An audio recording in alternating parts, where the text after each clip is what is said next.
So welcome to the lecture series on antennas one propagation. So now we are discussing about antenna fundamentals and linear wave antennas. So here we are discussing the lecture 1 on that particular chapter. So the main contents here we are discussing the antenna main contents are for lecture 1 we are discussing about antenna fundamentals.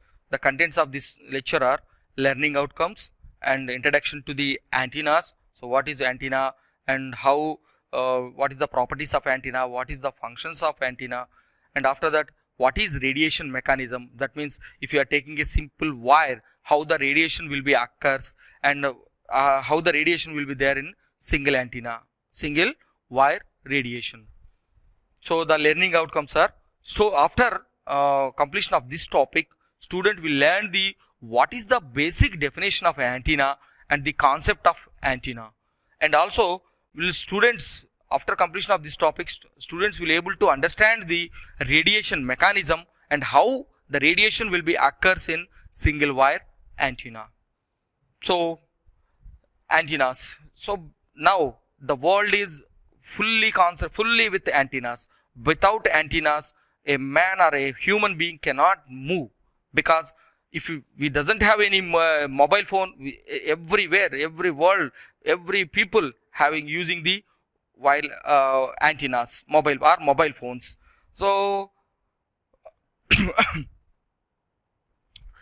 so for everywhere without antennas, for any wireless communications, the antennas are primary elements or primary devices. So in homes, in cars, in automobiles, everywhere we are using the antennas. So it is a main weapon to the human being. Or now the world, we are using 2G phones, 3G phones, now we are coming to the 4G, now we are going to the 5G. So whichever communication is there, so the primary fundamental device is our antennas. Suppose when we are using a mobile phone, so it operates at multiple bands. Suppose now we are using the 5G phones, there the two SIM slots are there. So one is for 4G, another for 5G, or one is for 3G, another for 4G, or some slots are for 4G and 4G. So they will operate at different bands, and to operate the different bands, they required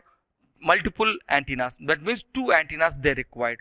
Or suppose for the radio wave communications, so one from the transmitter side to the one antenna is required. So that will send the signal to the satellite, and it is from the satellite it will receive to the receiver side. Or for any military applications, without antenna there will be very essential component is our antenna. So the basic definition of your antenna, an antenna is a wire which is transmitted to the radio waves, or it is an electrical device which will convert the electrical signals or electrical powers to the electromagnetic wave or electromagnetic signal. So it can be vice versa. It can be acts as a transducer which converts the electrical power to the electromagnetic wave, or vice versa. If you give the electromagnetic wave in the receiver signal, it will converts into the electrical power. It is a good generator, or a good coupling device. It couples the transmitter to the free space and free space to the receiver in the receiving end. Free space to the receiver in the receiving end. And it is a good sensor of electromagnetic waves. So these are the fundamental definitions of our antenna. So a antenna is a wire which will transmit the electromagnetic waves, but we have to give the supply or power.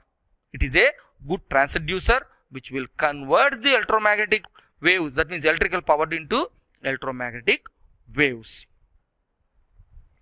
So this is a simple way how we can say that how the electromagnetic waves transmitted from the transmitter to the receiver. So in this there is a transmitter signal in one house top and a receiver signal in the another house top. So see that how transmitter signal is transmitting from the transmitter to the receiver. So whatever signal transmitted from the transmitter, it will move to the free space. From free space to the, it will reach the receiver end of the house. end. So see this is the two-wire transmission line, how two-wire transmission line acts as antenna. Here there is one generator is there, that is the source of the electric power. So once we are giving a alternating current volt or alternating voltage to the generator, so the some electrical power or electrical fields are will generate in that particular transmission line. So once electrical line is, that means some current is passing through the transmission line, whatever free charges, the free motion of charges are there, so they will start moving here and there. So once the charges are moving here and there will be some disturbance will occurs. Those disturbances are sources for the electromagnetic fields. Here our antenna, the main part of our antenna is it is a transition region. It will act as a transducer which will convert this electrical lines movement because of this electrical charges, that means charges, and they will send to the as a magnetic loops at the free space. So once this magnetic loops forms in the free space, they will detach from the antenna and they will move free away from the antenna and they will travel to the free space.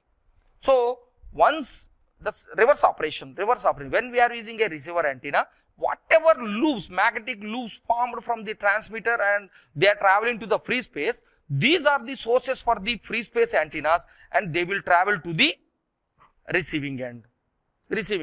So here the whatever signal is there from the charges, they will again come back to the as electrical power. This is the fundamental principle of a antenna, which will convert the electrical power into electromagnetic wave and electromagnetic wave to the electrical power.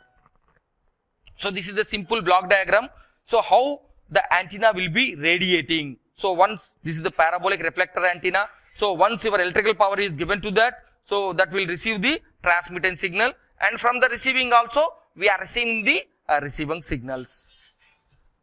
So this is the operation of an antenna. So one is the source, that is a generator where we are giving the electrical supply. Once we are giving the supply, all the electric lines, all the whatever current is there, so that is moving to press positive and negative charges. So negative, positive and negative way end with negative, and also they will moves the charges. Once the movement of charges are there, so oscillating waves will be there. So those oscillating waves will move the disturbances, and whatever charges are which is very close to the antenna, they will first separate from the antenna.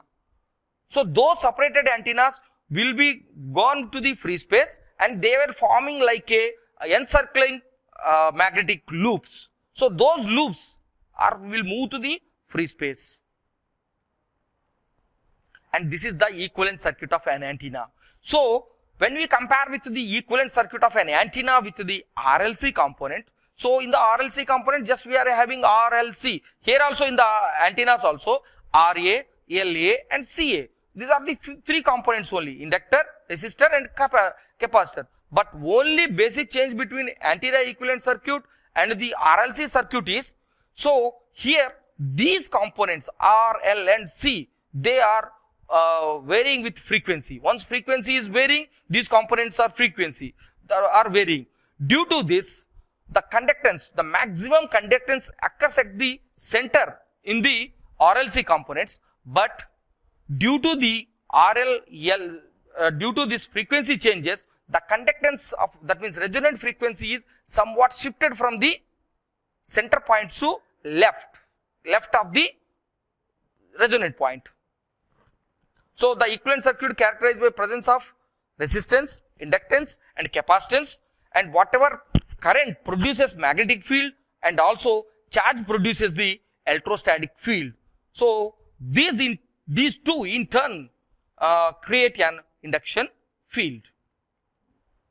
So these are the basic definition of antenna. So antenna is a piece of conducting material in the form of wire or rod or any other shape with excitation. This we have to remember. If it is an antenna, compulsory. If it is a stationary, it will not radiate. If we want to give excitation only, then only it will act as a radiator.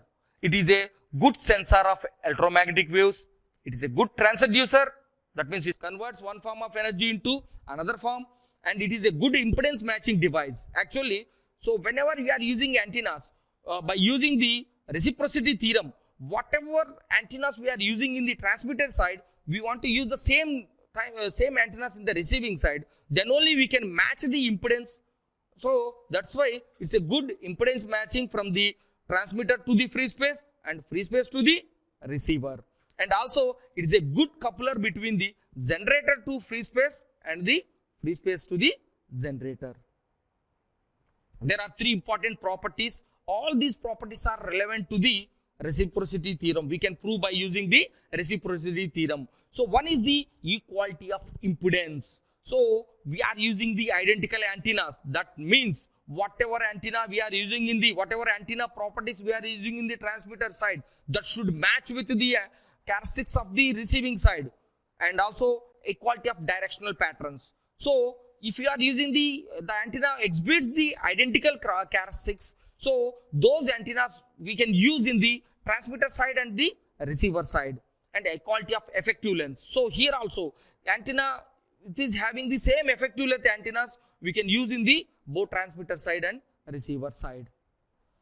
And there are few antenna elements are there which we are using in the later on chapters. One is the basic antenna element, that is alternating current element, or it is also called as the Hertzian dipole. Hertzian dipole. This is a practically dipole.